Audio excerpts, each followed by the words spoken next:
Time now for this hour's car review. This week I had the chance to drive this 2025 Chevrolet Blazer. This is the RS version. It's an EV and it is all-wheel drive. Now this vehicle was introduced in 2024. For 25, they've made a few more changes to it. Take 5.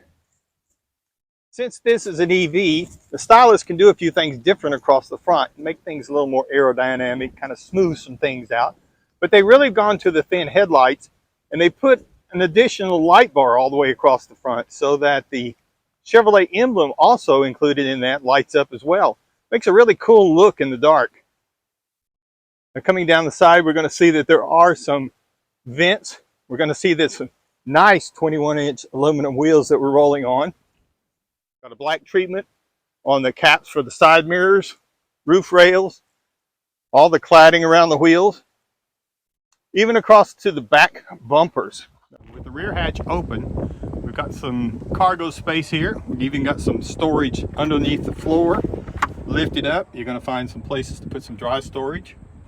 You're also going to find this is where your cables can be to do your charging. There is no spare tire. Chevrolet says this vehicle comes with self-sealing tires on it. So up to a 1/4-inch puncture is supposed to be able to self-seal and continue on the road. Inside, the driver's got a nice 11-inch screen that he can configure, particularly using the easy-to-reach buttons that are on the steering wheel.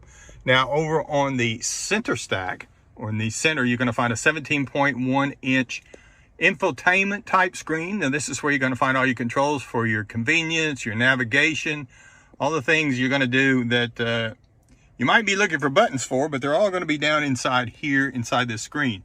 Now there are some buttons right here, as well as some kind of, to me, very retro looking air conditioning vents, but I really like them.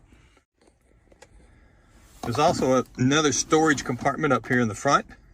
Got 2 USB-C ports on them. Now there's no USB-A's that I could find any place, so you either need an adapter or you've got to come on up to the new stuff.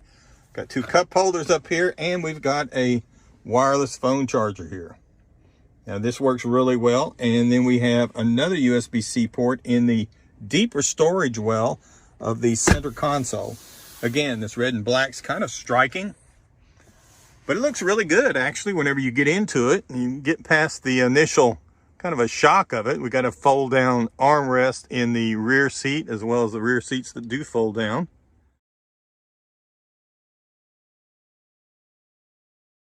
Talked about some of the styling touches on this RS package with the black and blue trim in particular. And one of the things we wanted to note was there's a touch point right here. And this is how you get to your charging cable.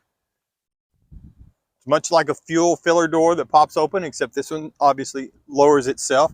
Got a place to plug in. And then when you're finished, to seal it back against the elements, because you're obviously going to get some rain and stuff going down the road, a button puts it all back together. The 2025 Chevrolet Blazer RS EV all-wheel drive. Now this is an EV, so it's a little bit heavier. It rolls on some nice 21-inch tires. So when you get it out on the highway, it's very compliant handling. It's not really a boat by any means, but it handles the road imperfections really well. And it's quiet. It's very quiet. Automatically as an EV, it's going to be a little bit quieter, but it's surprisingly quiet. And in town, it's easy to handle, easy to maneuver. It's got a nice size to it. It's easy to park. The steering is very responsive. Just really nice to get around, and it's got some really nice styling to it. The color, get a lot of comments on the color of it and the styling of it. This is my review of the Chevrolet Blazer RS all-wheel drive EV.